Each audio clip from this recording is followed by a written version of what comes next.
Alright guys, back here with another video, and I'm going to be here to give you guys a Ring of Honor debut. Ring of Honor's debut on Destination America. So, this is going to be my Ring of Honor review for June 3rd, 2015.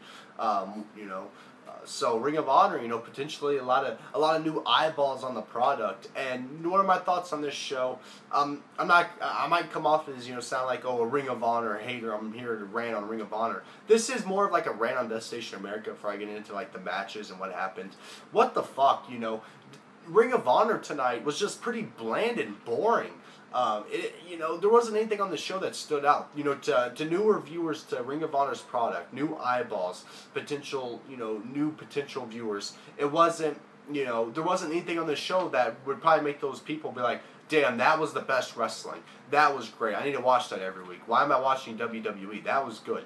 On this show, Ring of Honor didn't showcase what they can really do. I know Ring of Honor could put on great matches, good shows, but they just didn't really do that tonight. Ring of Honor tonight was pretty bland and boring. And, you're on Destination America. This is your debut. You want to make a big impact. You want to, like I said, blow people's minds. And one thing that kind of takes away from that is that the show, your television show that you're having on Wednesdays, has already aired on TV. Yes, syndicated TV, Sinclair Network, but just think of this, the hardcore Ring of Honor fans probably aren't going to tune in every Wednesday to watch it. You know why? Because they probably don't have Sinclair. But if you're a hardcore, avid watcher of Ring of Honor, you're going to read the spoilers. You're going to see the results after the show. You're going to find the show online next day. So why would you wait all the way till Wednesday just to watch it on Destination America? Most people don't even have Destination America. So basically, a lot of the... And if you're a hardcore viewer, you're watching NXT. I didn't watch NXT. Well, I'm going to catch up on it, but I didn't watch it yet. And, maybe even, Lucha Underground, I think it's on a break now or whatever. But you're probably watching NXT. So Ring of Honor, it's going to have mostly casual viewers here. And you want to, like I said, you want to blow their minds. You want to give them what you have to offer. Ring of Honor. Instead, they just show us a bland and boring show where nothing stood out and it won't be remembered within a week. What the fuck? And that's Ring of Honor's, problem right there.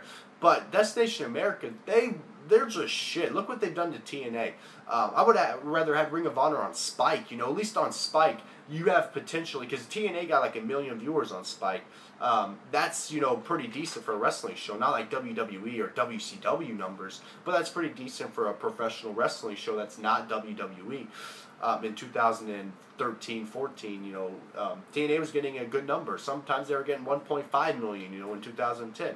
But I would have much rather had Ring of Honor on Spike TV. Would have got a lot more viewers, potentially like 600,000, maybe even TNA numbers, 1 million, because a lot of people would watch it. But Destination America, they didn't even promote this show barely. It's like they come out in the press conference, everyone's surprised them here on YouTube. They make videos about it. Destination America signs Ring of Honor to a television deal, and like a week later, it's already on TV. They didn't even promote it. They barely promoted it.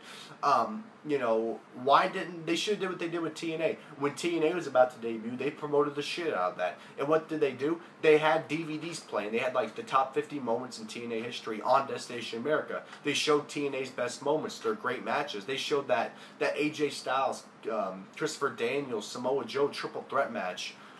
From, was it Unbreakable or something, 2005, that one of TNA's, if not their only, I believe, 5-star matchup. They showed that. So you would think with Ring of Honor, or with Destination America leading up to Ring of Honor's debut, they would give it a couple months of promotion, promote it on Facebook, pay money. I know Destination America is a low-budget shit network, that doesn't have a lot of money, but hell, pay money to get your ads on YouTube. WWE does that still with WWE Network ads. You go watch a music video that, has like 500 million views or whatever, a popular music video, and the WWE ad comes up. They should have, paid money, get your ads on music videos or whatever, on Facebook, well, on the internet, get Ring of Honor out there, just, and do what they did with TNA, show matches, show DVDs, show Daniel Bryan or Bryan Danielson matches with CM Punk's hour match with Samoa Joe, show matches like with AJ Styles, Jushin Liger, leading up to it. One thing that I do like about Ring of Honor is their intro, though. The very first, seconds of their intro, they show Bryan Danielson, they show CM Punk, they show Samoa Joe, they show Daniels, they show Kazarian, they show everyone that's went to the WWE, Tyler Black. And that, so the new viewers are going to be like, wow, these guys from WWE, they started here. This might be legit. We might be watching the future here. That's one thing I did like. But Destination America did not promote this. And for their debut show to be a taping, why didn't they just do what NXT did? Why didn't they just have, like, I don't know, like they got all their tapings out of the way, because Ring of Honor has a whole bunch of tapings, and they just happened to show this one, for their debut. They just happened to debut at this time, and why not have those tapings end and then debut after their pay-per-view, which is Best in the World? Why not have like an hour special or something? Why not have it live and then do tapings after that? Make a big impact on your first show on Destination America. Have a rematch from Best in the World. Have Jay Lethal and Jay Briscoe for the titles. Have that on free TV and have it be a great matchup. Have great action. Make it a special. This didn't feel special at all, so I think that's enough ranting there. Let's actually get into my review. Like I said, just a bland and boring show. It wasn't terrible. Like I said, if it, it's only an hour. It's not 3 hours, so I didn't feel like I wasted a lot of time. But there was some good wrestling on this show, but not just anything that stood out and will be remembered, and will get the people that tuned in to check out Ring of Honor for the first time to stay and watch next week.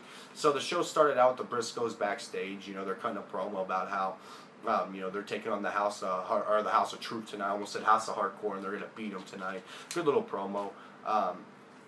Then we had Kushida defeating Will Ferrara. Kushida, of course, a great Japanese wrestler. I think this was actually his Ring of Honor debut. This was a nice match. I would say this is probably the match of the night. I mean, decent action in here. WWE, everyone does a suicide dive. So when Kushida did the suicide dive, I was like, oh god, a suicide dive. But he turned it into a tornado DDT, so that was nice. Just some decent action. I don't know who this Will Ferrara guy is, but I'm under the impression that he's kind of a jobber who gets offense in, but I don't know. Like I said, I don't watch Ring of Honor, but Kushida got the win, and like I said, it was a good match. Kushida is actually, really good wrestler, and hopefully he gets showcased more. I don't know if there was Japanese guys on this show just because, they just had their Global Wars event and their global, house shows or whatever with the Japanese wrestlers. But yeah, it was a good opener. I liked it. And one thing that took away from this show again was the crowd was dead. So the crowd was dead during that match, but there was still good wrestling. I mean, and one other thing about the crowd, it's like, why are you dead? It's a Canadian crowd. Usually the Canadian crowds are into the shows. It's a Ring of Honor crowd, so it's gonna be rabid, hardcore fans, and they were just dead. So. Kazarian and Daniels came out next. They're the tag team champions. They're the Addiction. Daniels, I believe it was, cut a promo, short little promo, talking about how Red Dragon, which is Kyle O'Reilly and Bobby Fish, they want a shot at these tag team championships. Well, they're going to get it next week. That's their one and only opportunity. So Kazarian and Daniels, the Addiction, will defend against Red Dragon next week. So short little promo there. Silas Young defeating Watanbe. Watanbe, another Japanese wrestler. All right, little matchup here. Decent. Silas Young here. Silas Young, I'm kind of familiar with him. He's actually a pretty good wrestler, but Watanbe, I'm not too familiar with him. He's a Japanese wrestler, and people always assume just because they're Japanese that they're good, but I've heard that he sucks. He didn't really look, too good in this match. The whole build-up around this match actually had build. It wasn't just a random-ass match, is that these two were tag team partners on one of the global shows that Ring of Honor did, or they went against each other or something, and then they did the Code of Honor after the match, and then Silas Young beat him down. It was a good little matchup, just a decent match. That's all I can say there. We had BJ Whitmore come out next. He was supposed to wrestle Moose, but he cuts a promo. He has two guys with him. I don't know who's in his stable. He talks about how Moose has been here for a year and he's undefeated, and he doesn't want to end his streak and basically put him on a downhill fall from here or whatever, and that he's not going to wrestle him tonight. He's going to wrestle this guy, and it's some kid that's with him, and he looks like he's freaking like 20. He's scrawny as fuck, and it's Steve Corino's kid, the former ECW champ. Steve Corino's on commentary. He's been in commentary for Ring of Honor for a while. I think Steve Corino's been in Ring of Honor since like 2004. He used to be a wrestler, but now he's a commentator. Kevin Kelly's also a commentator.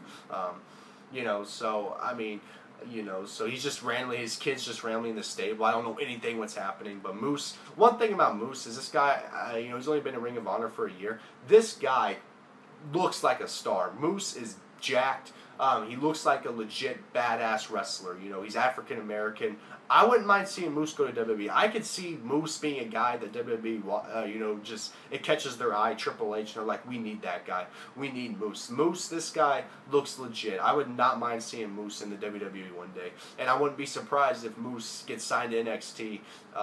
You know, one day. Because this guy, if you've seen Moose wrestle, he's good too. He's not just a big well, I don't know if steroids, but just because he's buff doesn't mean he's on steroids. But he's not just a big guy with, you know, a good look for a wrestler, but he's also a great wrestler, which you don't get that a lot. You don't get the big jacked up guys being good wrestlers. But this was a squash match. Yeah, I don't think he had a name, but fucking Steve Corino's kid got the shit beat out. I mean, got thrown into the barricades on the outside. Moose hit the power bomb on the apron that Kevin Owens did to Steen, and then he pinned him. So yeah, I guess it was there to make Moose look good. He's still undefeated. It was an enjoyable squash, actually.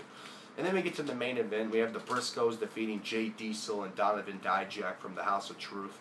All right tag team match. You know, good showcasing for the Briscoe brothers, very good team, and Jay Briscoe, a very good world champion. You can, you know, he's one of the Ring of Honor. I feel still has good wrestling, but it's really, you know, downhill since like 2010. It's went downhill, you know, after like Davey Richards and Tyler Black. That's when Ring of Honor was really good in my opinion. You can argue like 2004, but that's because those guys have been glorified by the WWE, like the Bryan Danielsons and the Punks. They had great matches, but Ring of Honor, they're world champions. You know, Ring of Honor, you don't hear Ring of Honor talked about a lot, but when you do hear Ring of Honor talked about, it's Jay Briscoe. Jay Briscoe was fucking awesome.